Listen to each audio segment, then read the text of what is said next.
Subject plus wanted to, ये एक section है और दूसरा सेक्शन है टू प्लस V1। लेकिन जब हम उसको बोलते हैं तो ये लगता है कि वांटेड टू सिंगल वर्ड है, बट ये दो अलग अलग सेक्शंस हैं। मैं चाहता था, I wanted to talk to you, यानी मैं चाहता था तुमसे बात करना। मैं चाहता था तुमसे बात करना को नॉर्मली हम लोग हिंदी में कैसे बोलते हैं, मैं तुमसे बात करना चाहता था। इसमें पता नहीं चलता कि ये दो सेंटेंसेस अलग अलग हैं, लेकिन इसमें पता चल जाएगा कि मैं चाहता था तुमसे बात करना है। तो जब हम स्पोकन करेंगे, बोलेंगे, तो उसमें डिफरेंसेस पता नहीं चलेगा या गैप पता नहीं चलेगा, बट गैप है। और वांटेड का नेगेटिव, मैंने क्या बोला, हम वांटेड का नेगेटिव पढ़ेंगे और डिडंट का पॉजिटिव। तो वांटेड का नेगेटिव क्या हो गया, डिडंट वांट, और डिडंट प्लस V1 का पॉजिटिव हो गया V2। अब इन्हीं दोनों स्ट्रक्चर्स को मैंने यहाँ पर डील किया है। जैसे कल मैं ऑक्सफोर्ड आना चाहता था पर मैं नहीं आया, और दूसरा कल मैं ऑक्सफोर्ड नहीं आना चाहता था पर मैं आया, right. Then example, I wanted to come to Oxford yesterday but I didn't come, और दूसरा I didn't want to come to Oxford yesterday but I केम।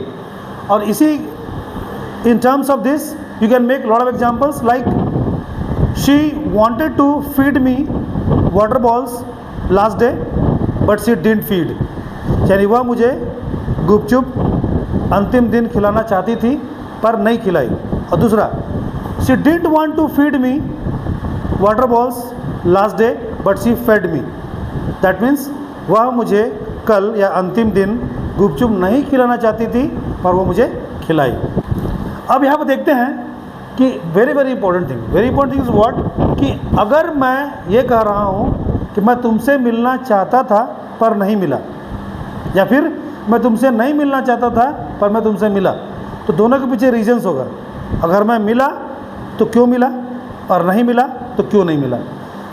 तो अब क्या होगा कि हम चीज़ों को पैकेज में बोलेंगे, कॉम्बो पैक में। I wanted to come to Oxford yesterday but I didn't come because I was ill, because I was quite busy, या फिर because I was out of station. और दूसरा देखो, I didn't want to come to Oxford yesterday but I came because I was free, I had no job, you know, I was absolutely feeling bored, that's why I came. I hope you must have understood this chapter.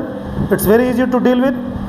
Do one thing, bring these two structures in speaking, alright, and I hope you would speak very good English. Now I would like to conclude my speaking. I'll meet you in my next video. Goodbye, see you.